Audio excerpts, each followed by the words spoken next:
এবারের ফিফা উইন্ডোর আর্জেন্টিনার ২টা ফ্রেন্ডলি ম্যাচের অপোনেন্টের নাম যখন প্রকাশ করা হয়েছিল, তখন হচ্ছে এইরকম উইক টিম দেখে রাইভালরা আর্জেন্টিনার সমালোচনা করছিল।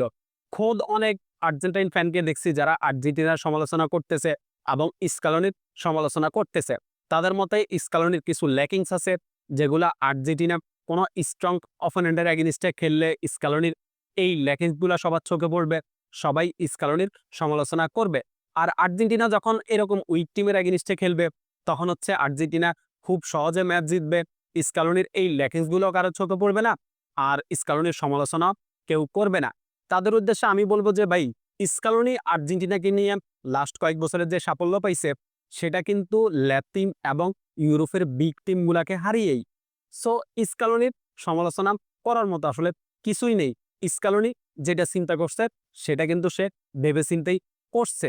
আর এই ২টা ম্যাচের শিডিউল যখন আমি দেখছি, তখন কিন্তু আমি বলছি যে ভাই, এই ২টা ম্যাচ হচ্ছে স্কালোনির একটা কৌশলের অংশ এবং ম্যাচ ২টা শেষে আমরা সেটারই প্রমাণ পাইছি। আর এই ২টা ম্যাচে স্কালোনির কৌশলকে আমি ২টা ভাগে ভাগ করব। একটা হচ্ছে যে টিমটাকে নিয়ে এক্সপেরিমেন্ট করা এবং আরেকটা হচ্ছে নতুন প্লেয়ারদেরকে সুযোগ দেওয়া।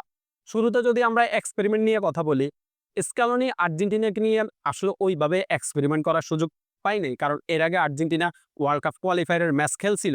আর ওয়ার্ল্ড কাপ কোয়ালিফায়ারের ম্যাচ খেলার কারণে ওইখানে আর্জেন্টিনাকে নিয়ে স্কালোনি এক্সপেরিমেন্টের সুযোগ কম পাইছে।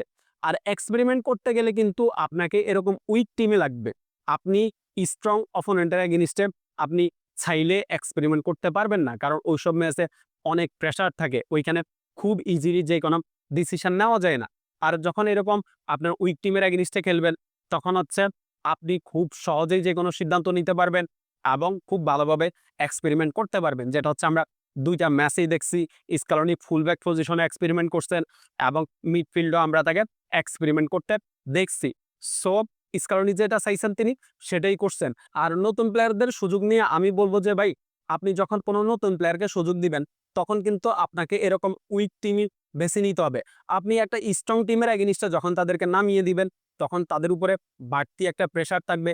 তারা চাইলেও ওইভাবে ফ্রিলি খেলতে পারবে না। তারা তাদের সেরাটাও দিতে পারবে না। আর যখন এইরকম উইক টিমের এগেইনস্টে খেলবে, তখন হচ্ছে তারা তাদের সেরাটা দিতে পারবে, তারা ফ্রিলি খেলতে পারবে, তাদের উপরে চাপও কম থাকবে। যেটা আমরা দেখছি যে ফুইটতিরিকর ম্যাচটাতে স্কালোনি ৪ জন প্লেয়ারের একসাথে অভিষেক করাইছেন। সো এই ২টা ম্যাচে আমি আগেও যেরকম পজিটিভ চিন্তা করছি, ম্যাচ ২টা দেখার পরে আমি বলব যে স্কালোনির সিদ্ধান্ত সঠিক ছিল এবং ২টা ম্যাচ থেকেই কিন্তু আমরা পজিটিভ রেজাল্ট পাইছি। অনেকেই বলবেন যে ভাই, ভেনেজুয়েলা ম্যাচটাতে মাত্র আমরা ১ টা গোলে জিতছি। ওই ম্যাচটাতে পজিটিভ হইল কিভাবে? আমি বলব যে ভাই, ওই ম্যাচে আমরা যে বিগ চান্স গুলা তৈরি করছি, সেগুলা যদি আমরা গোলে কনভার্ট করতে পারতাম, তাহলে কিন্তু স্কোর লাইন অনেক বড় হইতো। ওই ম্যাচে কিন্তু আমরা পুরা ডমিনেট করেই খেলছি। সো ওই ম্যাচটাও আমাদের পজিটিভ ছিল। আর ফুইটতিরিকো ম্যাচটাতে তো আমরা ৬-০ গোলে জিতছি। স্কালোনির আসলে সমালোচনা করার কিছু নাই। আমরা হয়তো ২-১ টা বিষয় নিয়ে আলোচনা করতে পারি।